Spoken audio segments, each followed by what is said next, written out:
नमस्कार मित्रांनो, TRC मराठीमध्ये तुमचं सर्वांचं स्वागत। तर मित्रांनो, मराठी टेलिव्हिजनवरील लोकप्रिय कलाकार सुबोध भावे आणि तेजश्री प्रधान लवकरच एका नव्या मालिकेतून प्रेक्षकांच्या भेटीला येत आहेत। झी मराठी वाहिनीवर बिनदोघातली ही तुटेन या मालिकेत ते दोघे एकत्र दिसणार आहेत। या मालिकेत तेजश्री स्वानंदीची भूमिका साकारताना दिसेल, जी कुटुंबासाठी स्वतःची इच्छा बाजूला ठेवते, तर सुबोध समर नावाच्या व्यावसायिकाची भूमिका साकारत आहे, जो आपल्या भावंडांसाठी सर्व काही करायला तयार आहे। ही मालिका दोन भिन्न व्यक्तींच्या नात्याची गोष्ट आहे, ज्यांचे नाते जबाबदारीतून सुरू होते, ज्याचे रूपांतर प्रेमात होते। सुबोध आणि तेजश्री दोघेही मराठी टेलिव्हिजनवरील लोकप्रिय कलाकार आहेत। #तदैव लग्नम नंतर ते छोट्या पडद्यावर पहिल्यांदाच काम करत आहेत, त्यामुळे प्रेक्षकांमध्ये खूप उत्सुकता आहे। मालिकेचे प्रोमो पाहूनच प्रेक्षकांचा सकारात्मक प्रतिसाद मिळाला आहे। शिवाय इंस्टाग्रामवर शेअर करण्यात आलेल्या प्रोमोंना मिलियन्समध्ये व्ह्यूज मिळाले आहेत। बिनदोघातली ही तुटेन या नावाने प्रेक्षकांचे लक्ष वेधून घेतले, कारण झी मराठीची लोकप्रिय मालिका असणाऱ्या खुलता कळी खुलेना मालिकेतील या ओळी आहेत। तेजश्री आणि सुबोधच्या भूमिकेविषयी सांगायचे झाल्यास, तेजश्री स्वानंदी सरपोतदार ही भूमिका साकारत आहे। स्वानंदी एक जबाबदार स्त्री आहे। तिने प्रेम आणि लग्न या गोष्टींपेक्षा कुटुंबाला जास्त महत्त्व दिले।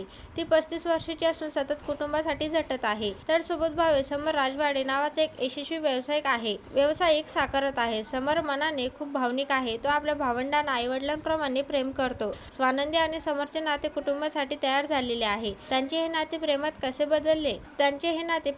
बदलेल हे पाहणं रंजक ठरणार आहे।